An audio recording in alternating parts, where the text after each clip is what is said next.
Hi, everybody, and welcome to another edition of the Hall Folk Podcast broadcast. I'm your host, Chuck Hall.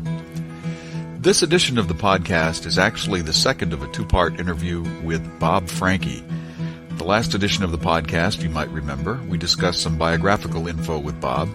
In this edition, we're talking shop. Bob Franke discusses the songwriting art in some depth with me on this edition of the Hall Folk Podcast broadcast. Now, throughout this interview, you'll hear a number of songs from Bob's latest CD, The Other Evening in Chicago, available on the Waterbug label. You'll also hear a number of references to Bob's songwriting workshops in several of their forms. For more information about Bob's CDs, performances, and workshops, you can contact him at bob@bobfranke.com, or you can drop me a line at hallfolk.com, and I'll see to it that he gets your message.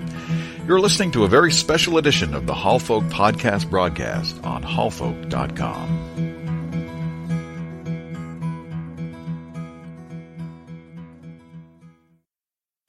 Describe to me, if you will, what makes a great song a great song? I think a great song has a number of elements to it. The first element has to be the truth, in my humble opinion, whether it's an emotional truth or a political truth or it's not that the dates of the history have to be correct. You can be telling a story. In fact, all my songs are fiction in that sense, in that I reserve for myself the same privacy that a fiction writer reserves for herself or himself. But essentially, you have to be telling the truth. I mean, the idea of country music being three chords in the truth is an important idea. Whether that gets achieved all the time in country music is a whole other question. Well, they get the three chords more often probably than they get the truth part. Yeah. Well, I learned one of the great things that happened when I was at seminary was I learned something about songs and about music that I've kept with me all my life. I was a chaplain for 12 weeks at Boston State Hospital. And one of my duties there was to strike up a relationship with a 21-year-old guy, same age I was at the time, who had, however, celebrated his 21st birthday by setting fire to his mattress and winding up in the hospital. He was angry and he was psychotic, and we spent, for a while we spent 15 minutes, a half hour a day, I think it was.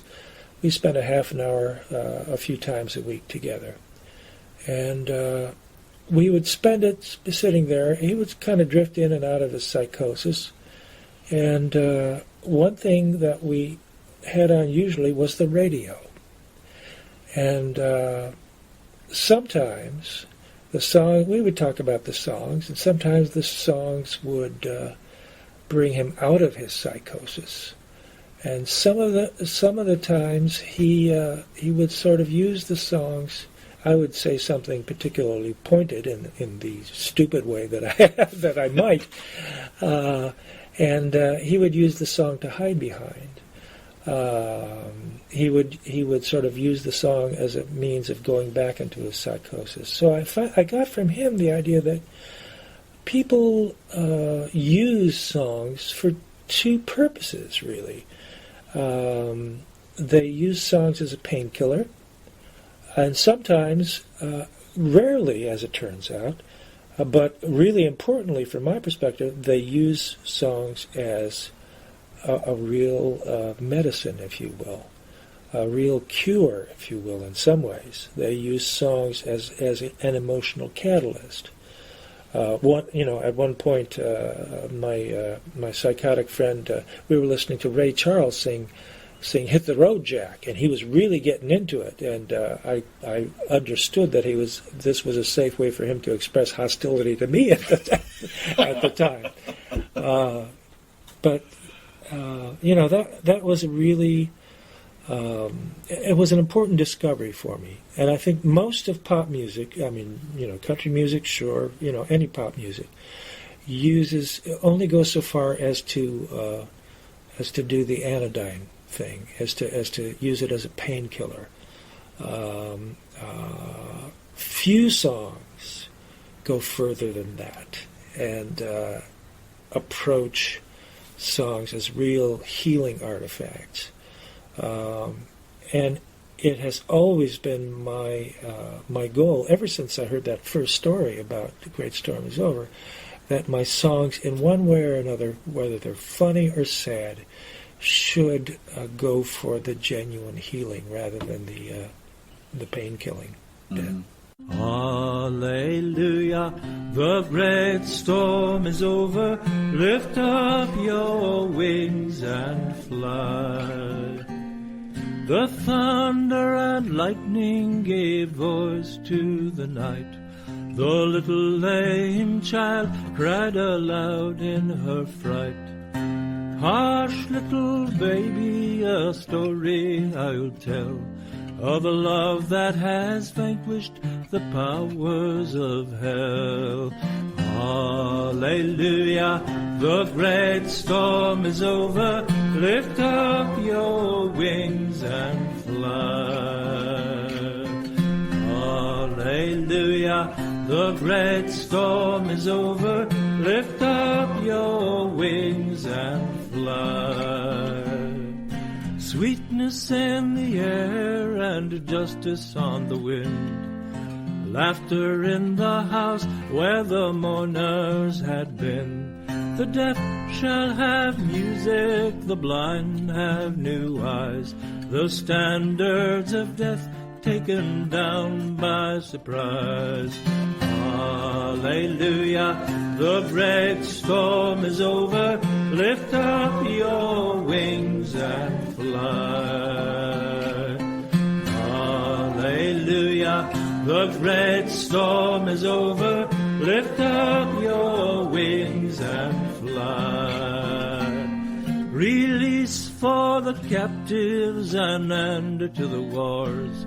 New streams in the desert, new hope for the poor.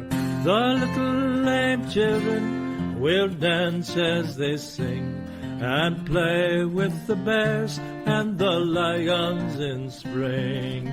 Hallelujah, the great storm is over. Lift up your wings and fly. Hallelujah, the great storm is over. Lift up your wings and fly. Hush, little baby, let go of your fear. The Lord loves his own, and your mother is here. The child fell asleep as the lantern did burn. The mother sang on till her bridegroom's return. Hallelujah, the great storm is over. Lift up your wings and fly. Hallelujah, the great storm is over. Lift up your wings and fly. Oh, thank you so much.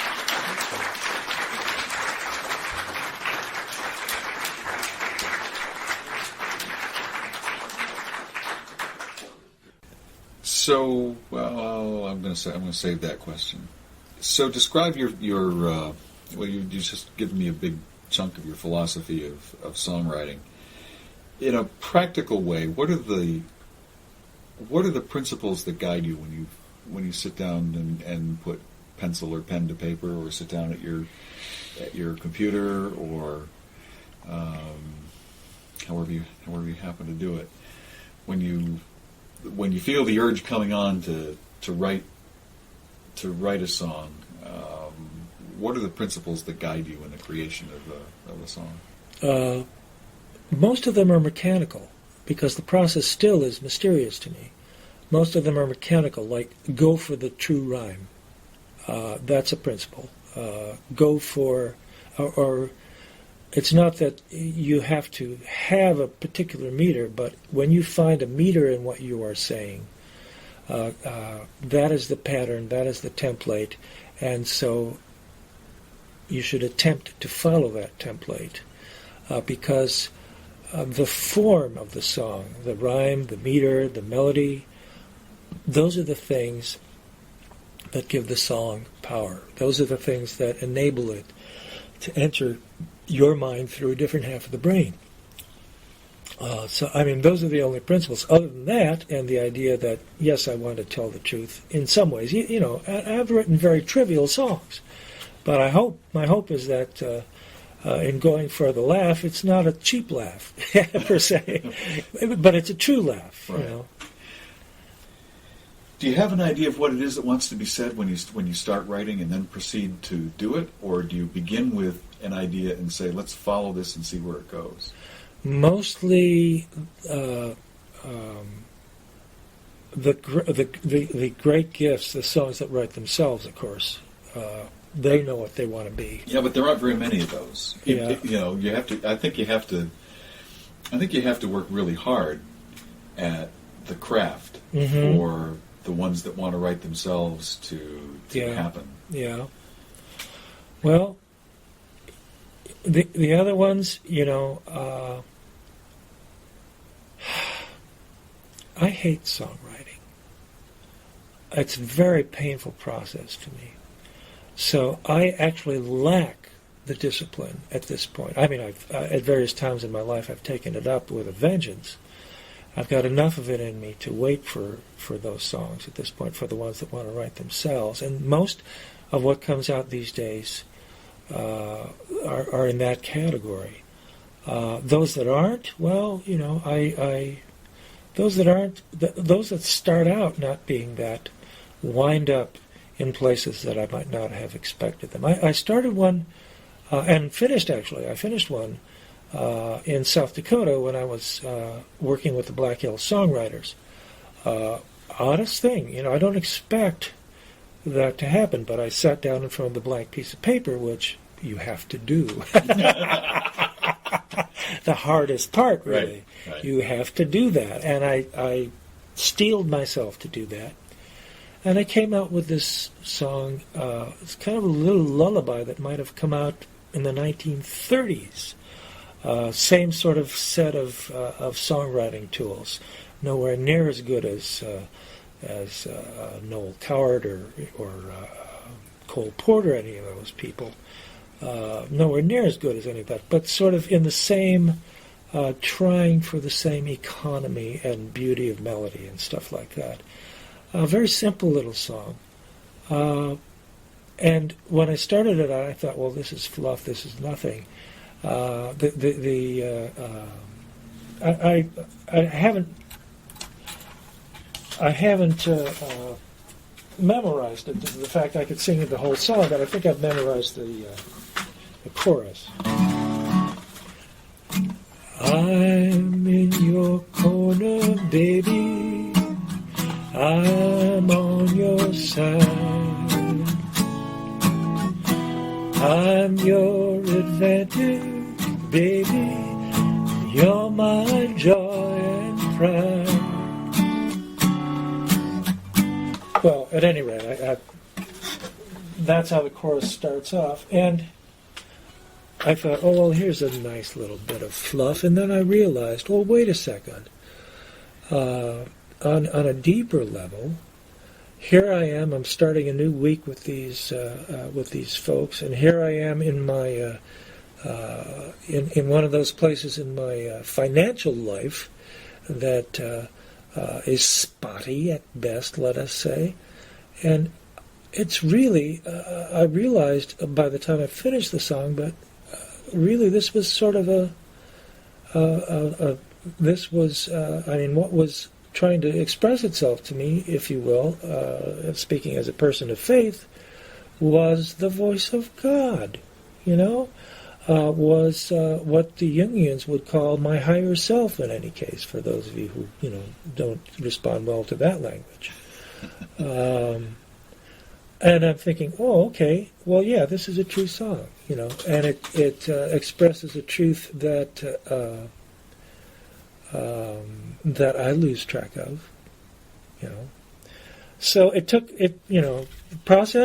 my sitting down in front of the in front of the blank piece of paper, which is an act of courage that I don't always have.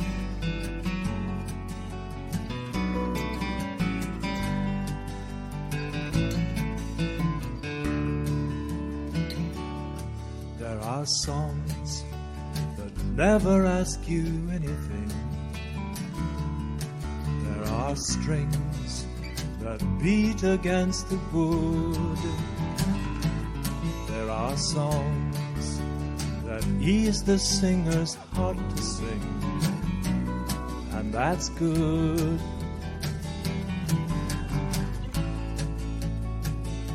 But there are words that change the way you look at things. There are sounds that silence idle talk, and there are songs that circle in your mind and seek your heart and find it and seize it like a hawk. There's a pain here that slowly slips away. There's a love here that's leading us from darkness into day. There are stars here that fade against the light. They fall, but it's alright. There is a healing in this night. There are trials that trick you into loneliness.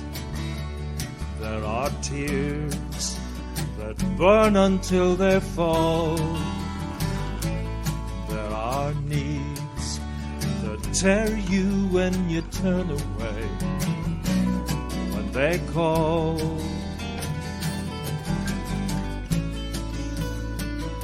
But there are hearts to hold you when you've done your best, for the love you'll leave within their lives. And there are friends to hear if you should cry, to pray if you should die. And there are songs that sing us all.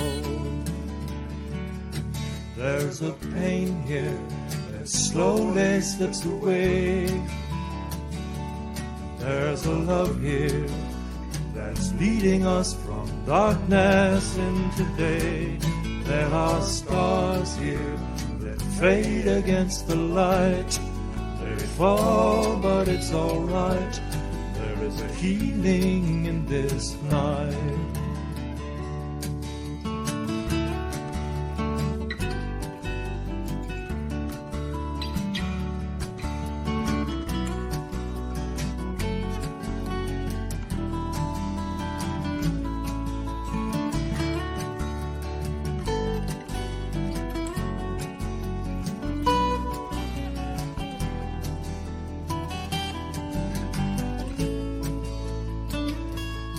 There have been times when working for my sanity, in my mind I seemed the only one.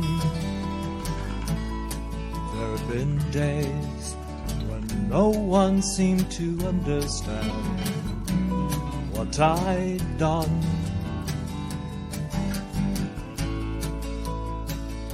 But there are ears to hear me in my softest voice. There are hands to hold and point the way. And there are men and women on this path to laugh if I should laugh, to find me if I stray. There's a pain here that slowly slips away. There's a love here that's leading us from darkness into day. There are stars here that fade against the light. They fall, but it's alright. There is a healing in this night.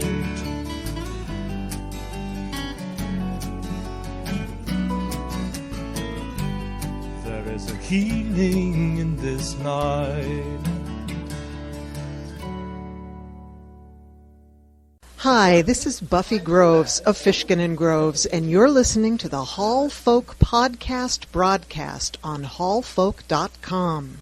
What are your disciplines in doing this? I mean, there are people who, and I've noticed how my own methodology has changed over time. I seem to be able to get a little snippet of something that I can go back to later on and say, oh yeah, that's what this was about. This is and get the feeling of it. If I can get enough of it down, because I'm not always in a place where I can write the whole song. I'm at my computer at work, but I've got to grab enough of it so that I can shape this into something later on, and that's kind of one thing that I can do.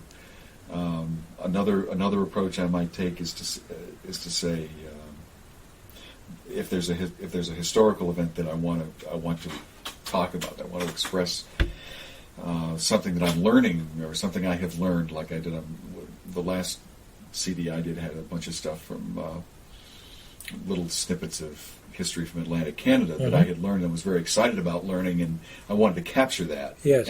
And so that was my immediate goal. But I've never been one to be able to just say, okay, I've got to sit down and write all the time. I've got to. I haven't either. And you know the thing is that there's a tension there, because I feel like I ought to be doing this, because if you're going to be a songwriter, you need to be writing. Yes, indeed. But there's a tension between that and the sense of waiting as a discipline as well. So I don't, as part of my discipline, set aside a time to do this. Yeah. I know songwriters who do that and do it remarkably well, I think. That's never been anything I've ever been able to do. My disciplines tend to be different. What are your disciplines like? Much like yours, when the wave comes, get up on the damn surfboard. That's a way to put it. Sure. Yeah, that's mostly my discipline, and quite often the wave comes at 4 a.m. And I don't always. I mean, I have lost some songs from going back to sleep, but I know at this point enough to, that much the better course for me as an artist is to follow that song where it leads. Sometimes it leads, it leads to a long and painful process, but at the same time, I'm guided through that process, and the process always has to do with healing, And in that regard, I want to ask you what it is that when you. Well, let's take this before we get there. What tells you when you've gone through the process of putting the words and the music together, and you've got your idea, and you've got the germ of the song, and you've fleshed it out, and you've crafted it. That's still only part of the battle. Yes. Because the next part is when does that song become ready to play for somebody? Right. Oh, and recently that's become a huge struggle for me. I think the neat thing about the last song I referred to, I'm in Your Corner, it's sort of gently leading me back to that process, which in recent years has become painful for me. The next, you have to learn it, for one thing. And learning it and writing it are two different processes. How much rewriting do you do as you're learning it? I find I do a lot of recrafting of stuff when I'm in the process of, after I've said that it's done. Yeah, it's okay. It's done.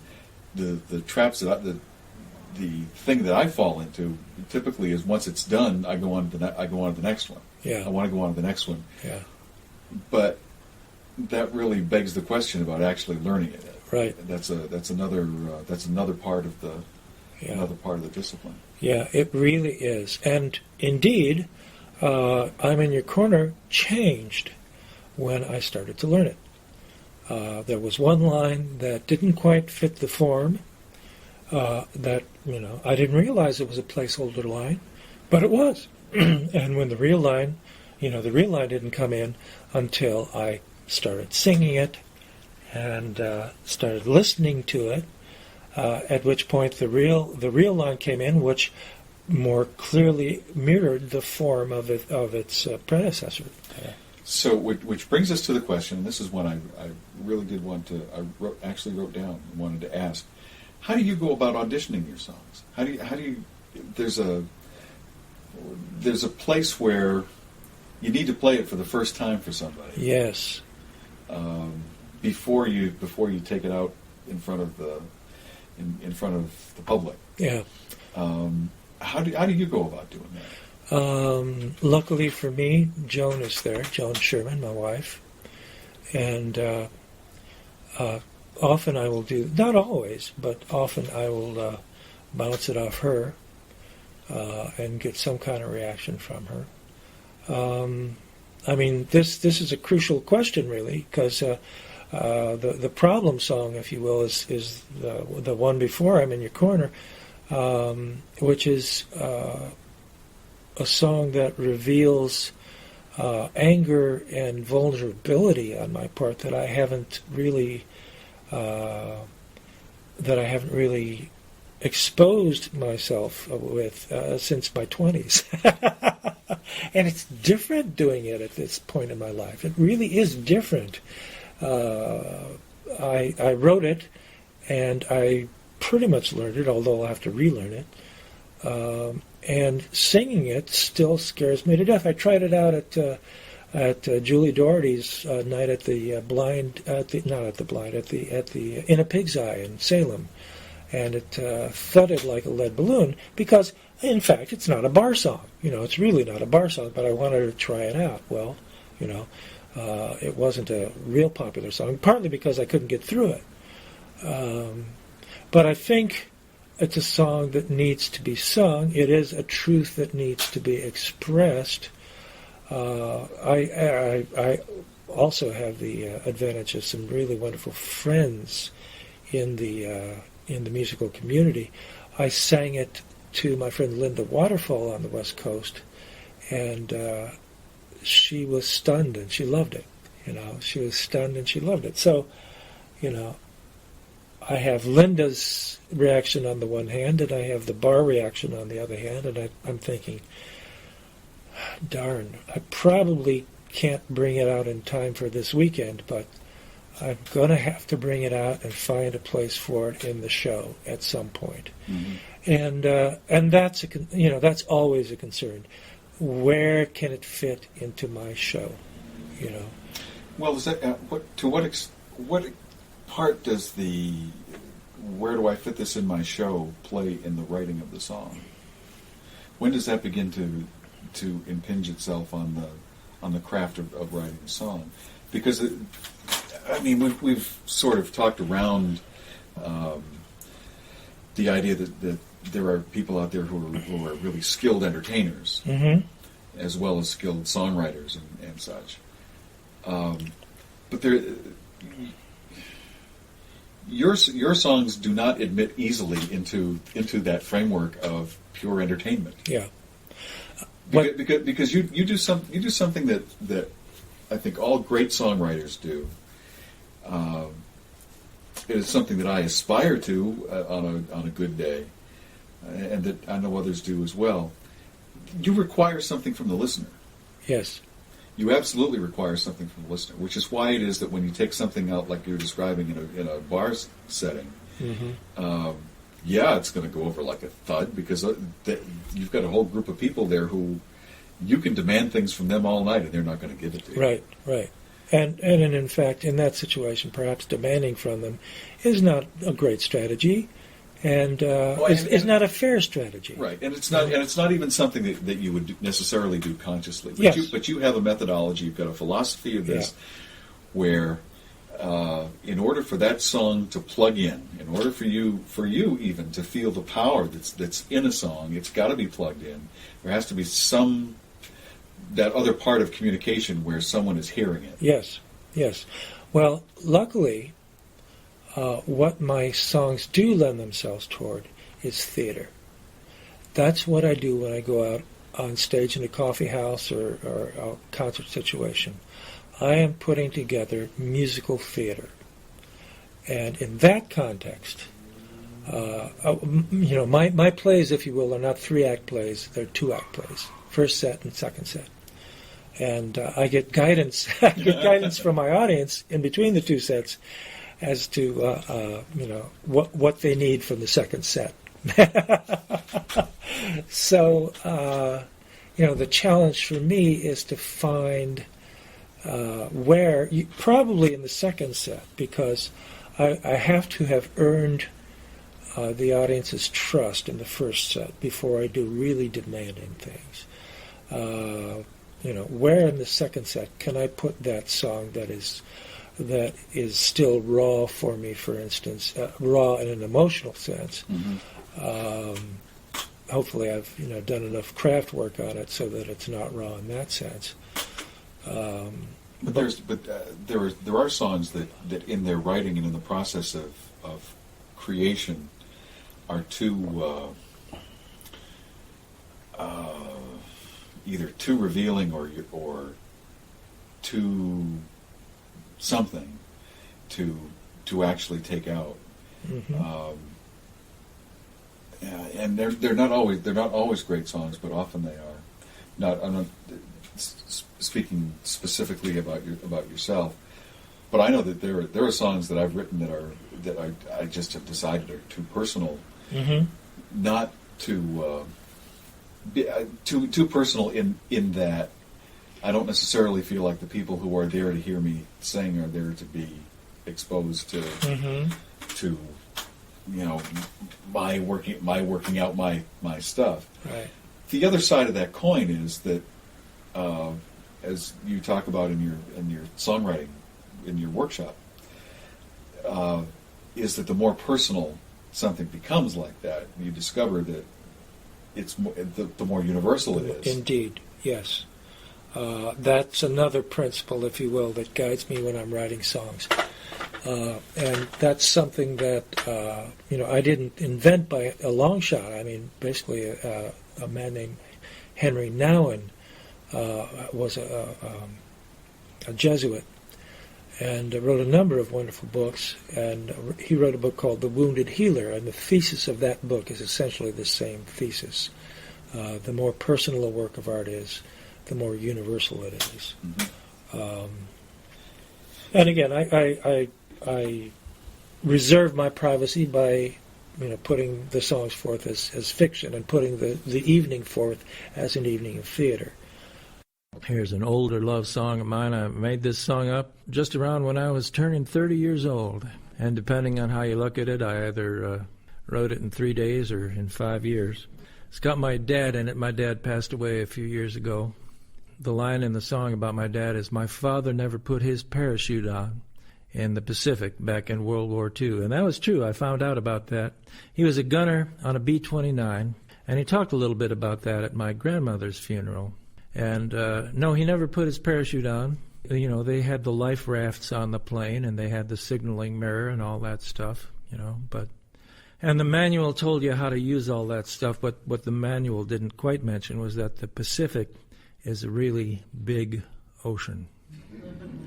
And you could radio your position before you went down, but it was like saying, well, we're in Kansas. And these guys knew that. They did their job. They all did their job. God bless them. They all did their job.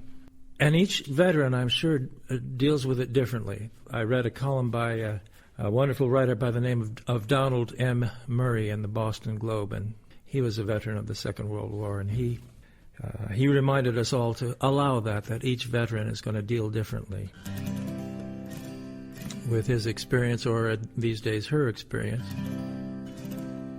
I have to tell you that my dad was injured by the war. He wasn't injured physically, although he did vomit every morning for years in the 50s after the Second World War with no medical reason. But he was injured by it.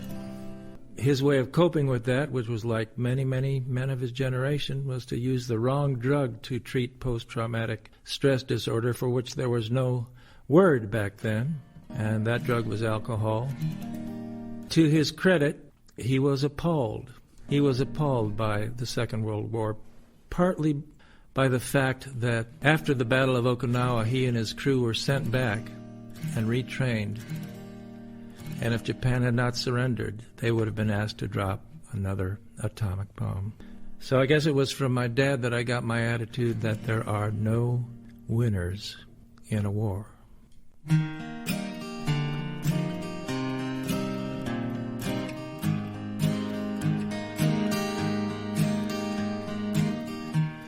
Death took the husband of a neighbor of mine on a highway with a drunk at the wheel. She told me, keep your clean hands off the laundry he left, and don't tell me you know how I feel. She had a tape that he'd sent her from a Holiday Inn, and she never played it much in the day. But when I heard him say he loved her through the window at night, I just stayed the hell away. There's a hole in the middle of the prettiest life, so the lawyers and the prophets say. Not your father nor your mother nor your lover's gonna ever make it go away. And there's too much darkness in an endless night to be afraid of the way we feel. Let's be kind to each other, not forever but for real. My father never put his parachute on in the Pacific back in World War II. He said he'd rather go down in familiar flames than get lost in that endless blue. And some of that blue got into my eyes, and we never stopped fighting that war until I first understood about endlessness, and I loved him like never before. There's a hole in the middle of the prettiest life, so the lawyers and the prophets say. Not your father nor your mother nor your lover's gonna ever make it go away. And there's too much darkness in an endless night to be afraid of the way we feel. Let's be kind to each other, not forever but for real.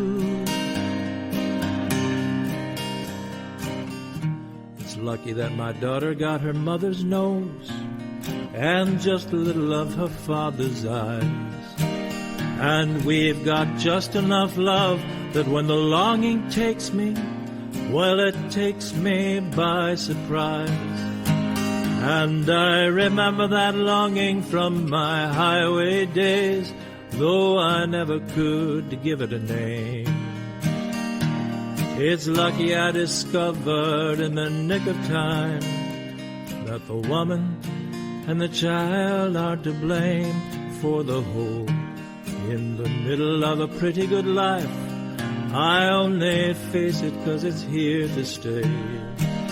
Not my father, nor my mother, nor my daughter, nor my lover, nor the highway made it go away. And there's too much darkness in an endless night to be ashamed of the way I feel. I'll be kind to my loved ones, not forever but for real. Some say that God is a lover, some say it's an endless void. Some say both and some say she's angry and some say just annoyed. But if God felt a hammer in the palm of his hand, then God knows the way we feel. And love lasts forever, forever and for real. Love lasts forever.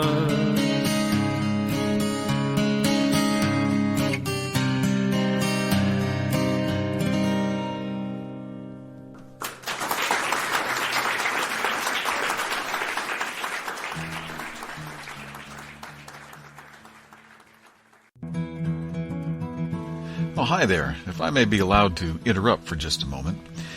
Bob Franke is just one of an ever-growing list of interesting songwriters, singers, and performers that you can hear on the Hall Folk music stream on hallfolk.com. Charlie Robertson, Charlotte Ryerson, Craig Bickhart, Jack Sundrud, and others are certainly worthy of your attention, and they can all be heard on the Hall Folk music stream here at hallfolk.com. So if you made it to the podcast, be sure to check out the music stream. Go to hallfolk.com, click on the stream, and you're there. Now let's get back to the interview. This is Chuck Hall at hallfolk.com. Thanks for listening.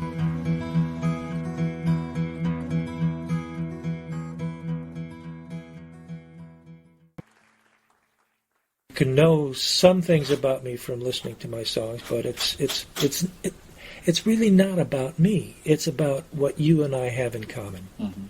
You know, that's my aim. My aim is to find what you and I have in common.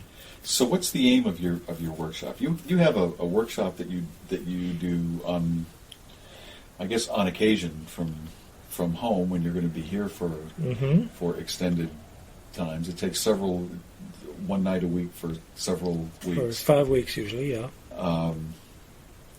Tell me about the origin of that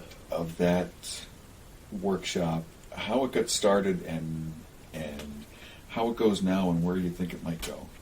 It got started at camp, basically, roughly 18 years ago. I was asked by Lorraine Hammond to teach songwriting at Pinewoods Camp in Plymouth, Massachusetts.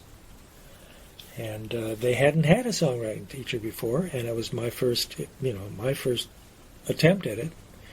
And it was an incredible experience.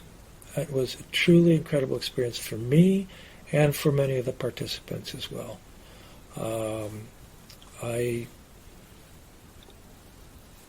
My methodology has essentially been the same, although, it has developed. I've learned new stuff over the years. But essentially, I start out by, giving a little of my own history and my own perspective on songwriting, by putting forth the idea that, what interests me is songs that heal. And then at the end of that lecture, in which I also sort of clue people into some of the resources that they have available to them to try this approach, if you will, then I ask each participant, what kind of song do you kind of admire but can't imagine yourself writing? In other words, what direction do you want to stretch in here? And as a result of a little interview in which I listened very carefully to the person, I will assign a songwriting assignment, which they then have to bring back the next day, or in the case of weekly things, the next week. It turns out that the deadline like that it's a wonderful thing for getting productivity out. The deadline is great. Even at work, looking at different projects at work, deadlines are something that you love and hate. You know that you wouldn't get anything done without them. Yes. At the same time, you rail against them when you're trying to work under their under their spell. Yeah. They're never painless, but they are usually productive. And that first session, I learned a number of things. One person could not take the process seriously, came back the next day with a song called Acne, and sang it as his own, and I pointed out to him that that's a wonderful song, and Shel Silverstein wrote it. Oh, really? Yeah, and he did not come back for the rest of the week. Another participant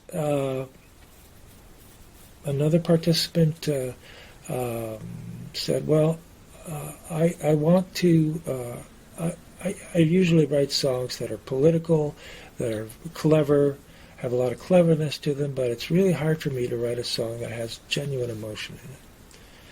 So I said, well, write a song about a child's disappointment. That was the extent of my assignment. So he then approached another participant in the class who happened to be a psychologist and asked her, what issues does a child go through when a child loses a parent?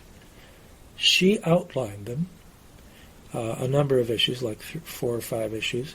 He wrote a 4 or 5 verse song, assigning one of the issues to each verse. Brought it back the next day, started to sing it, and broke down halfway through because he hadn't realized it, but he was mourning the death of his own father back in the 1950s. Now I mean, what he brought to that process and what we all discovered through that process was mind-blowing. And in fact, a few years later, when he had his own child, he told me, I could not be the same father I am if I had not gone through that process of writing that song, which to me, again, was another big clue that I was onto something here. Yeah. You know? Well, it is a transforming process. Yes. You know, and the people who are listening are not the only people who are transformed by it. Right. We go through a lot to try to get at that truth that you're talking about, even if we don't fully understand it when the thing is written. Yes. And that's why these days I always praise my songwriters for being there, just for having the courage to be there. The more I understand about myself, in that I don't always have the courage to be there. I praise them for showing up because what they're doing is an act of courage. And what I'm going to ask them to do, I'm going to ask them to write bravely, if you will. Mm. So how do people get a hold of you to engage you in this workshop when you have them? Well, do you do announcements on your website? I announce from my website. Mostly I announce through my mailing list. I think it's if you go to groups.yahoo.com and put in Bob Franke in the search, you'll come up with a way of joining my mailing list, or you can just email. That's easy for you to say, Bob. Right. Email me at bob@bobfranke.com, and I'll make sure you get a schedule of camps at which I'm teaching, or B, whenever I start to troll for students for a 5-session workshop, I'll let you know about that and give you that opportunity as well. My weekly workshops at this point are all happening out of my home in Peabody, Massachusetts. So if you're in LA, you'll have to wait till I get there, in which case I'm more than willing to set up a 2-session workshop. So there are ways that people can get a hold of you. You've obviously put a lot of thought into this, and you've been doing it long enough so that you've got a distilled methodology. You know what it is that you want to achieve. Yes. And such. Has teaching this class made you a better songwriter? I think so. I think it has. It has helped me to focus less on my own struggles for recognition and or a paycheck, and focus more on the miracle that happens. It has made me humble in the sense that I am totally convinced at this point that songwriting genius, is ubiquitous.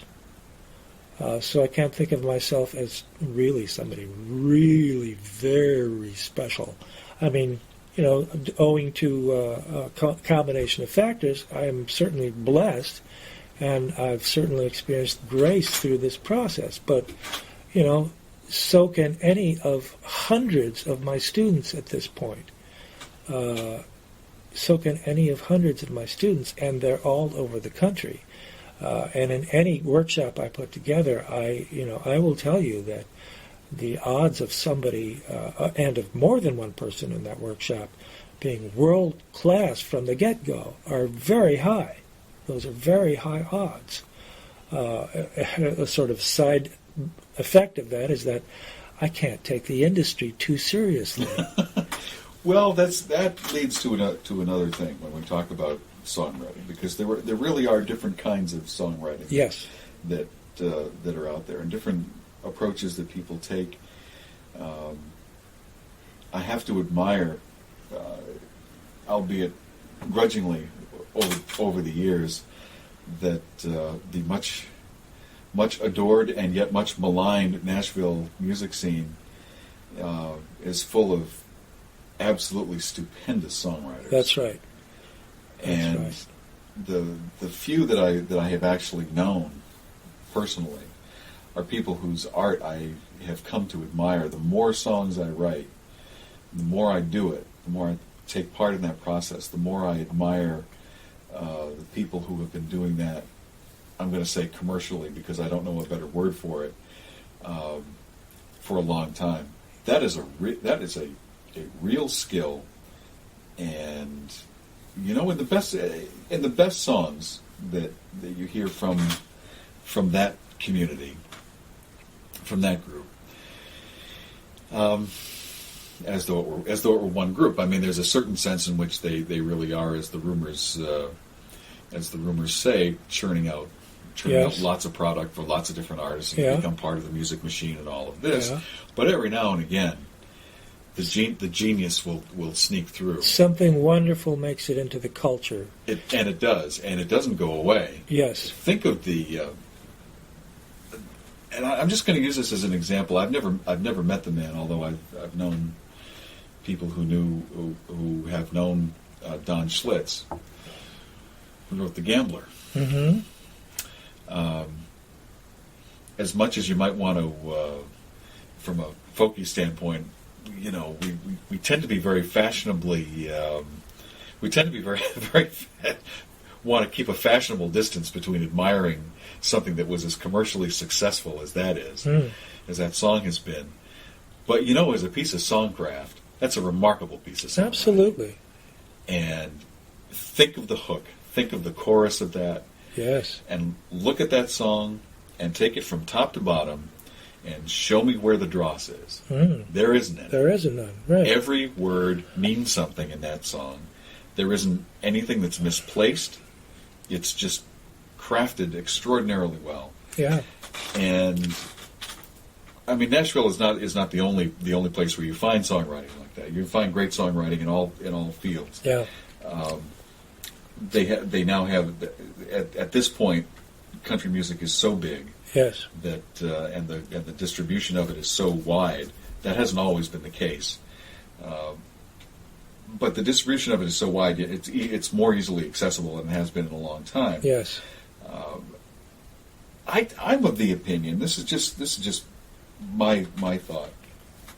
The body of work that Hank Williams wrote, just from top to bottom, sets a pattern for a particular kind of song, particular. I'm going to stumble over this because I'm not really getting out what I want to say. That's very nearly perfect. Yeah. Yeah. There is no waste. As I put it to my songwriting students, there's a thin line between cliche and archetype, and the great country songs are on the side of archetype. And the great folk songs are as well. Yes. And we can talk about methodology, and I want to spend just a couple of minutes talking about some methodological things.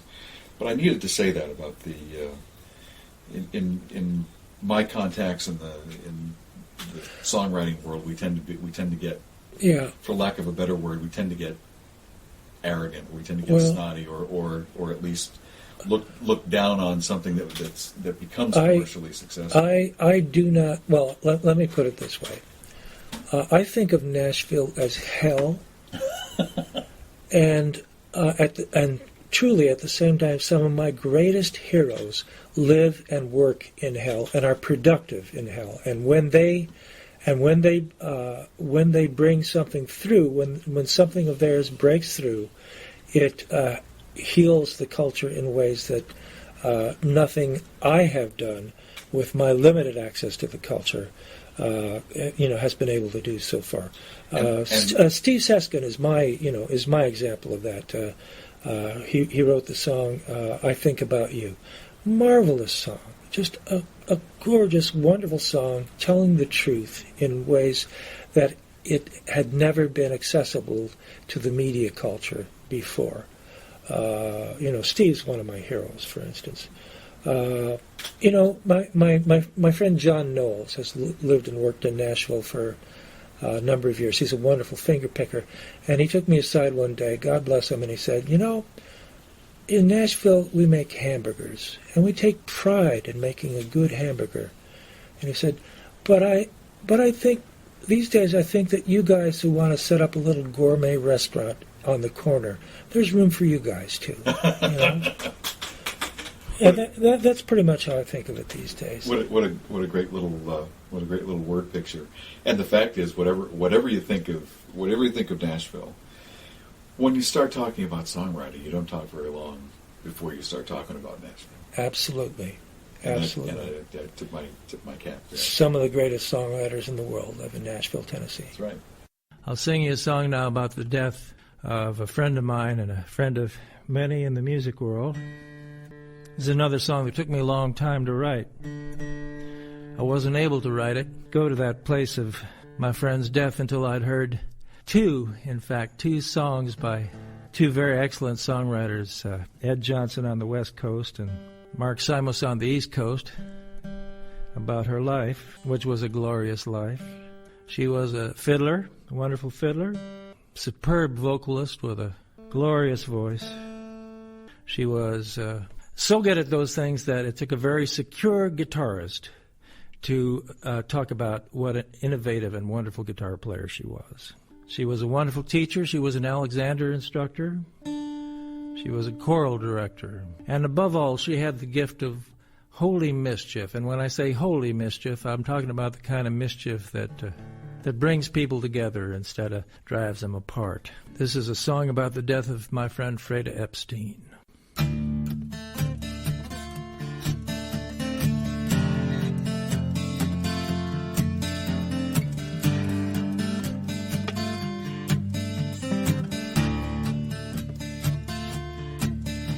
My friend Freda was a brilliant soul, put on this earth to make the broken whole, with a voice and a fiddle and a heart so big, rolling through Virginia down to one more gig.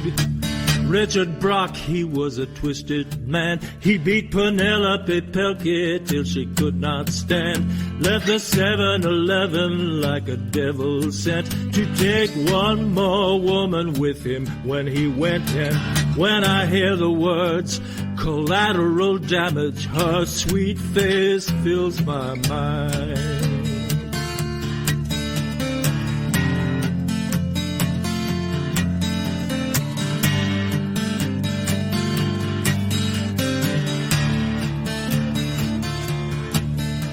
Virginia Patrol came out in hot pursuit.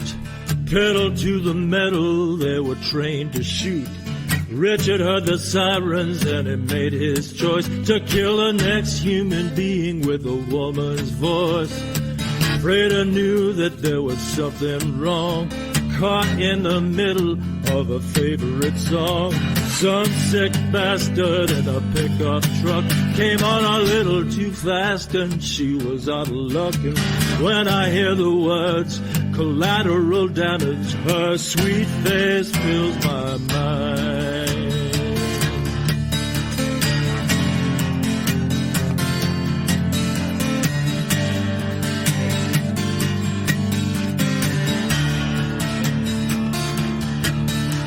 The drums they rattle and the drums they roll.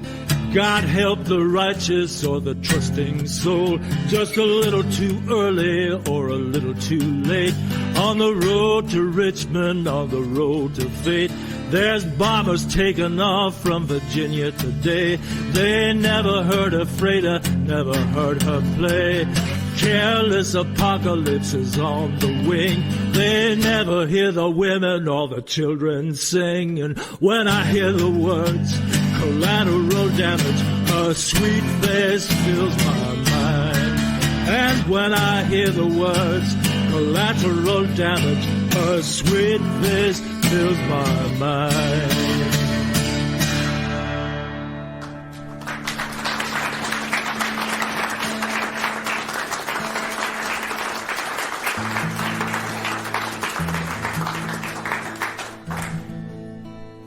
So you get into this class you get into your workshop, and your observation as a teacher, as someone who booked the Saturday Night Marblehead series for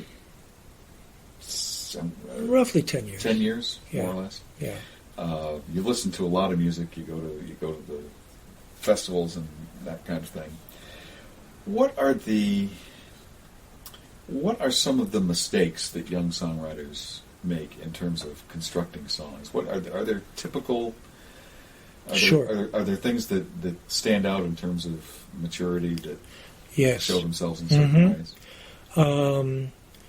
One thing is, quite often beginning songwriters will try to stuff the whole opera into a single song.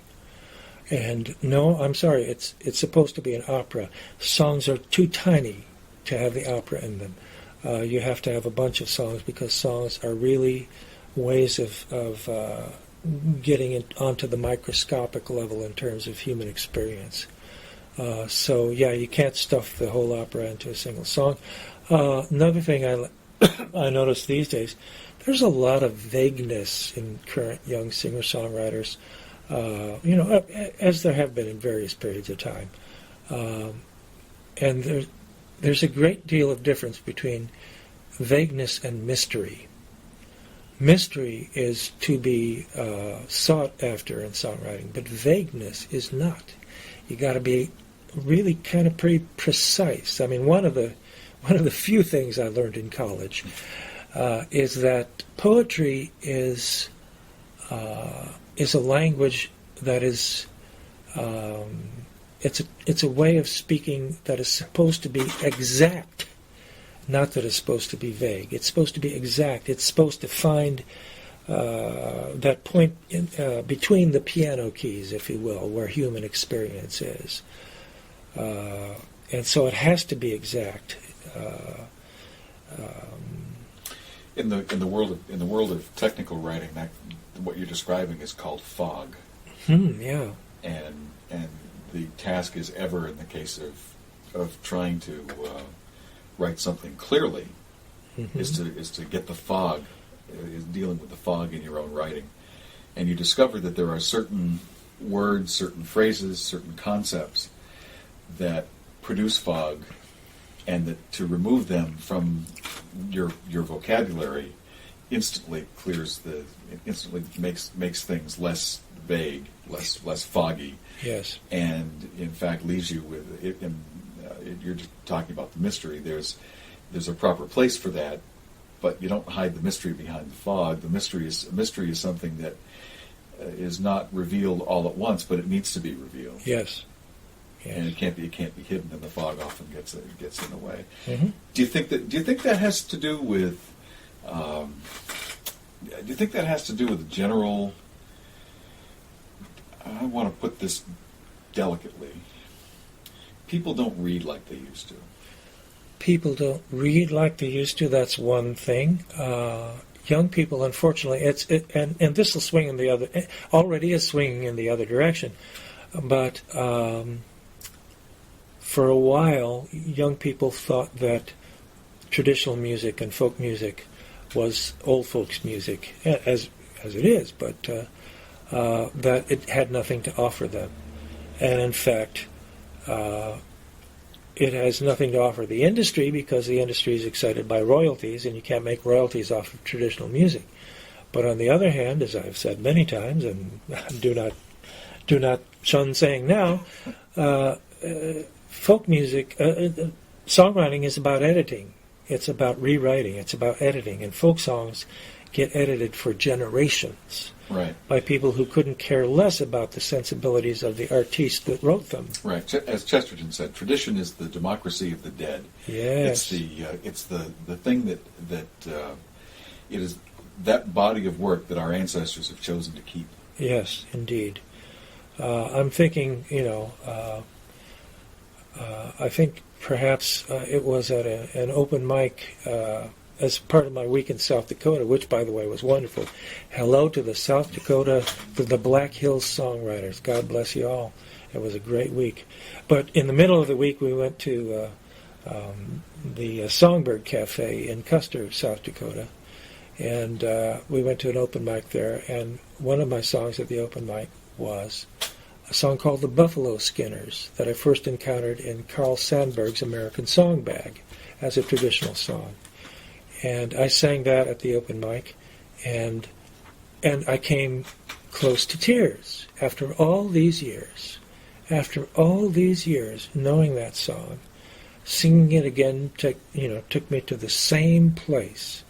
And it's because all of the fat in that song, if there had ever been any, was forgotten. It was all forgotten, and what was left was blood and bone and sinew, and was as remarkable as the first time I ever heard or learned that song. And truth. And truth, indeed. And it's because it's a very true song. Yeah.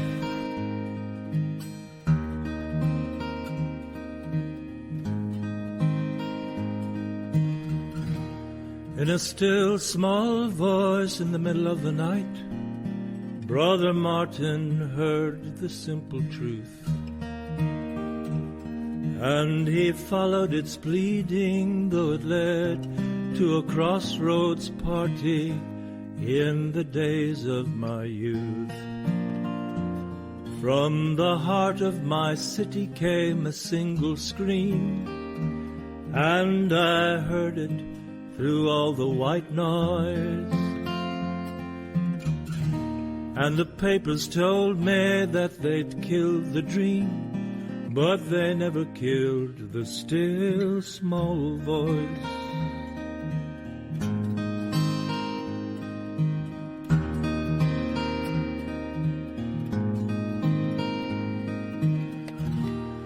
Oh, the lies come at you in a million ways.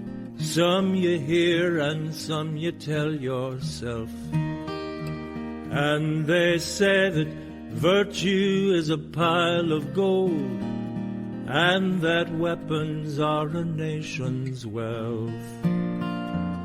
But when kings stand naked in their ugly schemes, will the poor of this world rejoice? Will they sell their children down a bloody stream? Will they listen to a still small voice?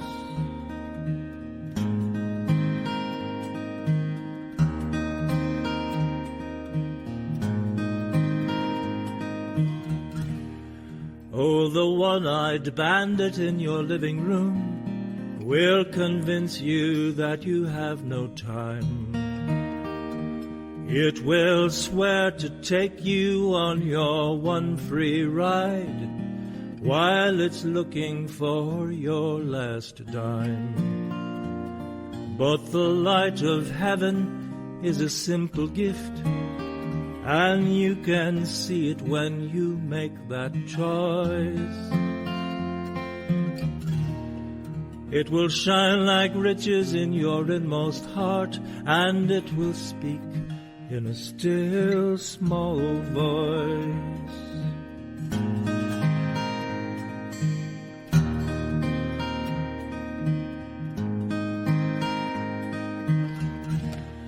Oh, the sky will open when the trumpet sounds, and the thunder will shake these walls.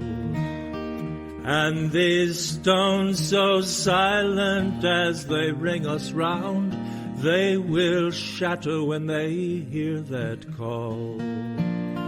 and these chains will clatter when they hit the ground, and the people make a joyful noise. But when my lover comes to call me home, it will be in a still small voice.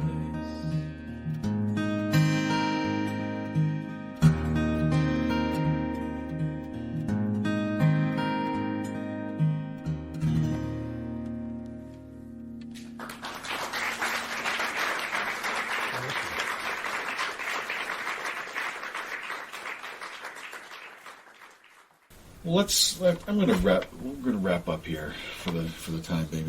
Maybe we'll do this again sometime. What are your at this point in your career? What are your main sources of inspiration? Well, that's pretty interesting. Same as they've always been in a way. I mean, I am moving into the next phase of my life, as we all are. And it still perplexes me, and every now and then I get an insight into it. And, knowing that my life goes on, knowing that as I go into the next phase of it, there will be different issues, and knowing that, and having the faith, I think, that despite the industry being, geared to a 15-year-old boy in Atlanta, there's going to be an audience. If I find ways of expressing some insight about those issues as I go into the next phase of my life, there'll be an audience for it. And it comes back to community again. Yes, indeed. It comes back to not and you don't stray far from that community. You have it around you frequently. I never have. For better or worse, But to tell you the truth, for better, because I believe that the best music in this country, certainly, and probably all around the world, comes out of communities. That's where you get the real stuff before it gets sort of milled and denatured and all that stuff. Mm-hmm.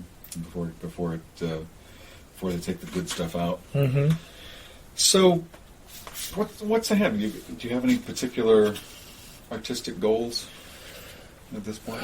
Well, it would be nice to make the Good Friday cantata available to folks in ways it hasn't been to date. And luckily for me, I still haven't reviewed them yet, but Ellen Groves, who participated in the last 3 performances, also came there with her hard disk recorder. So in some form, there's a good chance that we'll be able to get some kind of package together for folks so that folks who want a recording can get a recording, which to date they haven't been able to. And folks that might want to put on that work will have a way of accessing it in ways that they don't have a way at the moment. So that's a goal of mine, practical goal. Beyond that, one day at a time, one song at a time, mm-hmm. Pretty much. One check at a time, one bill at a time. One bill at a time, yeah, right? Yeah. Right. Well, if you've got it down to one bill at a time, that's pretty good. that's a pretty good trick, man. Those are good days. Yeah, good months. Right. Well, I'm going to say thanks to you for taking the last couple of hours and chatting with me. This is the first this kind of podcast that I think that I'm going to do. There are others that are going to happen, and I'm really extraordinarily thankful that you took the time to do this. And I have to say this too. In talking to the folks out there, there are very few people that I have known in the business that have been as personally encouraging and consistently personally encouraging about my art, such as it is. And no one that I can think of that has said as many nice things about me and what I do artistically as you have. And I appreciate the fact that you have done that, and publicly I can acknowledge that. Sure. Right over the internet. Yeah. Well, I think every artist wants to be known. That is to say, wants to be known not necessarily by millions, but at least known by somebody. Right.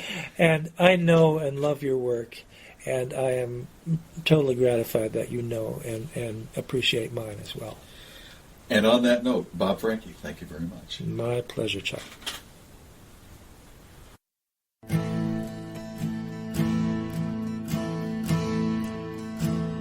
Source of all being, source of all life, source of this gift that cuts like a knife, gather me in to your heavenly soul, touch me and make me whole. Source of discomfort, source of its end, bringer of death, to whom death is a friend. Life be a friend to my heavenly goal. Touch me and make me whole. Solace escaping my fingers, hunger forever unfilled. Grant me a promise that lingers, grant me a song never stilled. Source of my journey, source of my rest, source of my worst, and source of my best. Bless as I wrestle these years as they roll. Touch me and make me whole. Solace escaping my fingers, hunger forever unfilled. Grant me a promise that lingers, grant me a song never stilled. Source of my journey, source of my rest, source of my worst, and source of my best.